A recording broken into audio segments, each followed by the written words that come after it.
Teen Motor Vehicle Safety, an analysis of graduated driver licensing programs in the United States, presented by Brittany D. Ray in course GPH714. The number one leading cause of death for teens in the United States is motor vehicle crashes.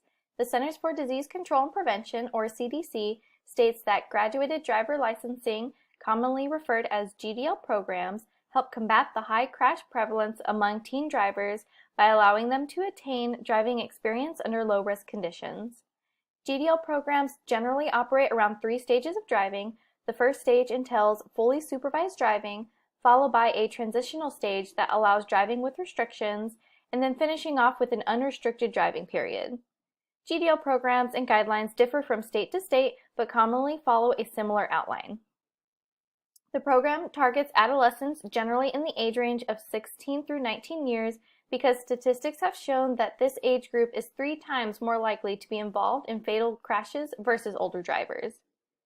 The overall goals of GDL programs are to decrease the number of teen vehicle crashes and fatalities by implementing a system that allows novice drivers to gain experience and learn safe driving habits over a period of time. This poses the question, what are the different program components that contribute to the success of GDL programs, and what areas can be improved or added to ensure the best outcomes? We will take a look at the different health determinants and social factors that affect the success of GDL programs, along with an overview of the program's infrastructure and policies to gain better understanding of the program's effectiveness and why it works so well. There are many different social factors that affect teen driving habits and consequently the success of GDL programs.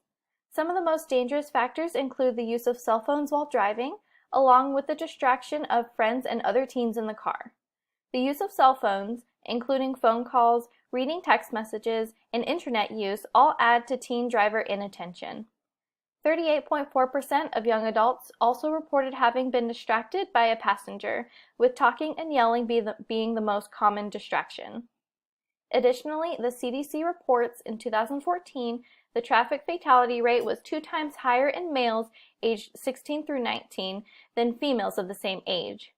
Even the presence of a male passenger increased the likelihood of risky driving behavior. The relationship between teen and parent can also affect a teen's safe driving habits. Parents play a key role in managing a teen's risky behavior. Parents are involved in supervising teen driving, setting limits on driving privileges, and allowing teens to test for permits or licensure. Parents are a chief influence on adolescent driving behavior, and yet many licensing programs do not put much emphasis on parental involvement. GDL programs may not always be able to control such environmental distractors such as cell phone use or disturbing passengers, but they set rules and educate teens in hopes that they make the right decisions. Parental guidance is a social factor that can either hinder or assist the effectiveness of GDL programs. If parents are involved with their teen driver's education, they may be able to communicate and emulate safe driving habits. On the contrary, if parents do not practice safe driving habits themselves or are hands-off when it comes to their teens' driver education, GDL programs may not be as valuable for those teens without a strong support system. Girls and boys tend to have different perspectives when it comes to driving habits. Research has shown the males were more likely to engage in aggressive driving, especially when they had a passenger in the car. Females, however, were more likely to be occupied by an interior factor such as talking with the passenger or looking at a cell phone. Due to their frontal lobes being underdeveloped, psychologically, an adolescent's brain is more interested in instant satisfaction rather than looking at the long-term consequences of their actions. Current GDL programs do not give gender-specific education courses. Introducing education sessions geared towards male and female high-risk driving behavior can be an idea to implement to observe a possible decrease in teen vehicle crashes. Seeing as motor vehicle crashes are the #1 cause of teenage mortality in the United States, the urgent need for an intervention program was a top priority. The successful implementation of a GDL program in upstate New York shows a statistically significant reduction in teen driver injury of 31%. Across the country, states have been implementing GDL programs with similar success rates. Graduated driver licensing programs are starting to become the norm in society as they address these preventable vehicle injuries and fatalities. The infrastructure of graduated driver's licensing programs tend to be quite complex. The Government Accountability Office, or GAO, is the investigative division of Congress that is responsible for helping improve the performance and accountability of the federal government. The GAO works with the U.S. Department of Transportation and the National Highway Traffic Safety Administration to assess data on teen traffic fatalities to present to Congress in order for them to make informed decisions on policies and funding. Approved policies from Congress then get communicated to state officials and key stakeholders. The GAO's report on teen driver safety discussed how teen driver legislation often relies heavily on stakeholder support, and agreeing on requirements can be difficult. External stakeholders consist of, but are not limited to, state motor vehicle representatives, organizations that represent government agencies, and safety advocates. These stakeholders also work closely with local stakeholders like DMVs, parents, law enforcement, and health professional organizations to work with policymakers to facilitate GDL program efforts. Community resources focus considerably on teen and parent education. The American Association of Motor Vehicle Administrators advises partnering with law enforcement, school resource officers, the media, and medical and public health professionals and organizations to raise awareness of teen driving issues and to help implement GDL rules and regulations. These resources can include marketing and media, along with community youth groups, parents, teachers, and coaches as role models for safe driving.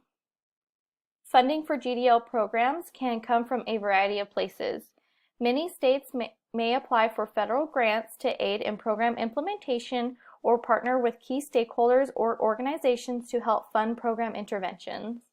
Having a strong foundation in the federal government could allow states to seek additional funding from organizations such as insurance companies, car manufacturers, and/or other non-governmental agencies. The graduated driver licensing program has many supporters, but there are some ethical concerns parents and experts may question. Psychologist Robert Epstein discusses how the GDL approach may be making it harder for teens to enter the adult world. He goes on to say, "We are teaching them to be helpless, be dependent, and feel entitled. This may create dependence on parents or other peers to drive them to school or after-school activities instead of gain the driving experience themselves." There have also been concerns about strict GDL curfews and a minor's constitutional rights. Diaz de Leon presents in the Journal of Juvenile Law different ways GDL curfews infringe on an adolescent's First Amendment rights.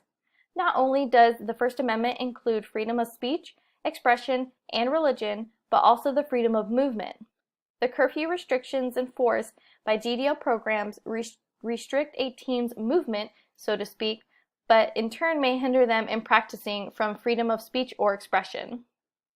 When taking into account these concerns, one can see the possible opponents to GDL programs being parents and teens alike. Parents may feel the rules will be too strict and not allow the teen to drive to their own activities, while relying too heavily on the parent may result in the teen taking a longer time to gain full licensure.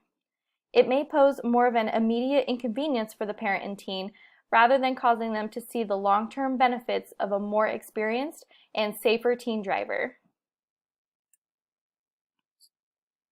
As mentioned earlier, the use of cell phones, distracting passengers, and reckless driving are chief social factors that cause many teens to be distracted and involved in car crashes. The increase in teen vehicle crashes and fatalities caused by these factors can be key contributors to why the program was created. Not only do social factors add to the need for GDL programs, but economic loss due to teen crashes also play a major role.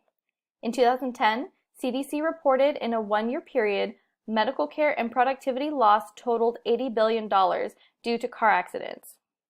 In hopes of preventing these crashes, teens who participate in GDL programs will save on medical costs, and adolescents can go on to become productive members of society.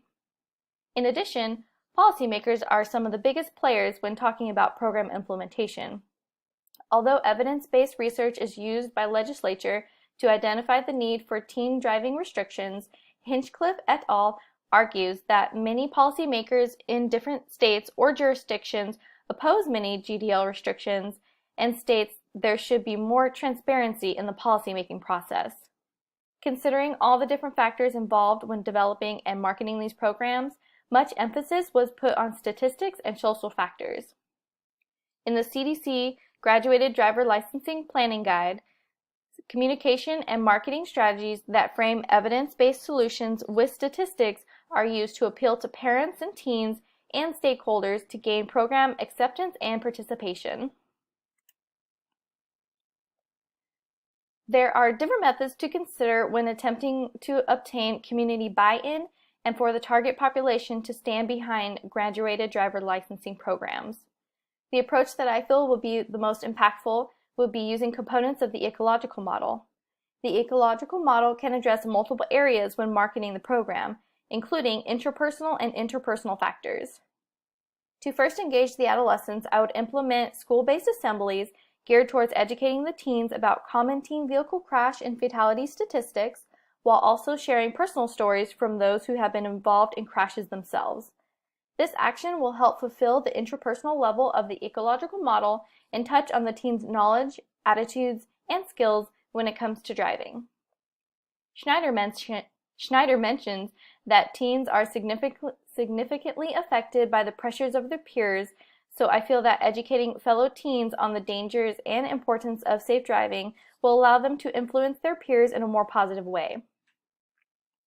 Parents are another group to target when marketing GDL programs and fulfilling the interpersonal component of the ecological model. Since there are usually ride restrictions and curfews involved in the program, it is important to inform parents of the expectations and the significance of these restrictions so they will see the benefit of the regulations instead of seeing the program rules as a nuisance. To do this, education is once again key.